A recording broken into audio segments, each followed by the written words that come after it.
देवियों, भाई, थोड़ी सी बातें ऐसी हैं जो आपको गांठ बांध करके रख लेनी चाहिए और कभी भूलना नहीं चाहिए। इनको आप गांठ बांध के रखना, कभी भूलना मत। एक बात मुझे आपसे ये कहनी थी, आप किसी विशेष उद्देश्य को लेकर के, विशेष प्रयोजन के लिए इस विशेष समय पर पैदा हुए हैं। ये युग के परिवर्तन की वेला है।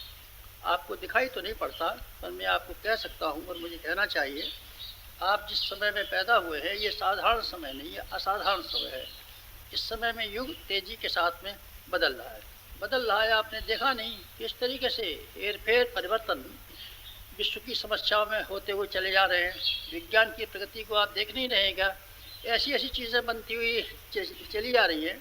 एक किरण, एक रेस, जिस तरीके से एक्सरे की किरणें फेंक दी जाती है, किरणें फेंक दी जाए, न गैस फेंकने की ज़रूरत है, न कुछ फेंकने की ज़रूरत है। सारे का सारा इलाका जो मनुष्य जहाँ है वहाँ के बैठे रह जाएंगे, उठे के उठे रह जाएंगे।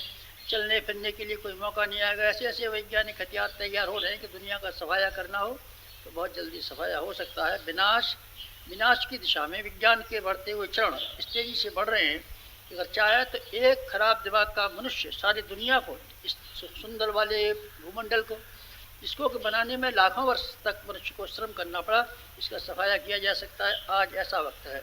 इंसान जितना घटिया होता चला जाता है, घटिया आदमी इतना पहले कभी नहीं हुआ था। दुनिया के पर्दे में इतिहास ये बताता है कि मनुष्य इतना घटिया आदमी कभी नहीं हुआ। आदमी समझदारी के हिसाब से बढ़ रहा है, विद्या उसके पास ज़्यादा आ रही है, समझदारी ज़्यादा आ रही है, पैसा ज़्यादा आ रहा है, अच्छे मकान ज़्यादा आ रहे हैं, सब चीज़ ज़्यादा आ रही है।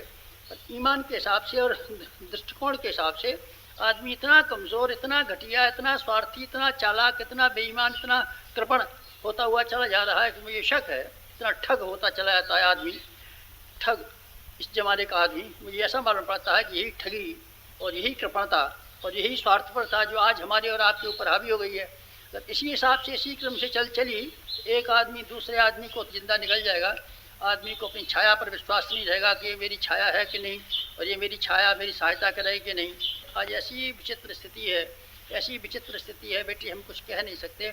जैसी दुनिया की विचित्र स्थिति है, भयानकता आज हमने सामने खड़ी है। युग का एक पक्ष विनाश के लिए मुंह फाड़ के खड़ा है। अगर इसी क्रम से, इसी राह पर जिस पर आज हम चल रहे हैं, अगर वैज्ञानिक उन्नति, मनुष्यों के भीतर स्वार्थपरता की वृद्धि, मनुष्यों के संतानों पर नियंत्रण का अभाव, यही क्रम चला तो दुनिया के नष्ट हो जाएगी। आप ध्यान रखना, 100 वर्ष में बाद हम तो जिंदा नहीं रहेंगे। आप में से कोई जिंदा रह जाए तो देखना दुनिया का क्या हाल होता है।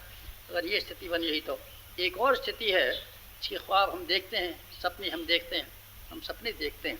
हमारे सपनों की दुनिया बड़ी खूबसूरत दुनिया है। ऐसी दुनिया है जिसमें कि प्यार भरा हुआ है, मोहब्बत भरी हुई है, विश्वास भरे हुए हैं, एक दूसरे की सहकार भरा हुआ है, एक दूसरे की सेवा भरी हुई है। कितनी मीठी, कितनी मधुर दुनिया है, हमारे दिमाग में घूमती है। अगर हमारे सपने कदाचित साकार हो गए तो ये बढ़ा हुआ विज्ञान, ये बढ़ा हुआ धन, ये बढ़ी हुई विद्या, ये बढ़ी हुई सुविधाएं आदमी के लिए, मैं सोचता हूँ कि स्वर्ग के वातावरण को उतार करके ज़मीन पर ले आएंगी।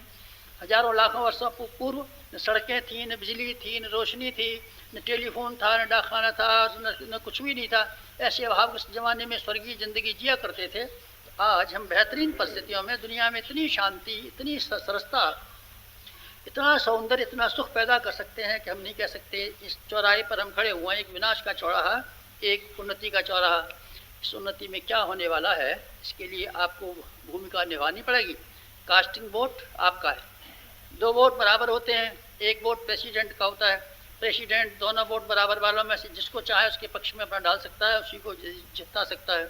आप लोग बैलेंसिंग पावर में, आप चाहें तो वोट अपना उसकी ओर डाल सकते हैं जो पक्ष विनाश की ओर जा रहा है। आप चाहें तो अपना वोट उसके पक्ष में डाल सकते हैं जो सुख और शांति लाने के लिए जा रहा है। मैं सोचता हूँ आपको ऐसा ही करना चाहिए, सुख शांति के लिए अपना वोट डालना चाहिए। और आपको अपनी वर्तमान ज़िंदगी जानवरों की तरीके से नहीं काटनी चाहिए।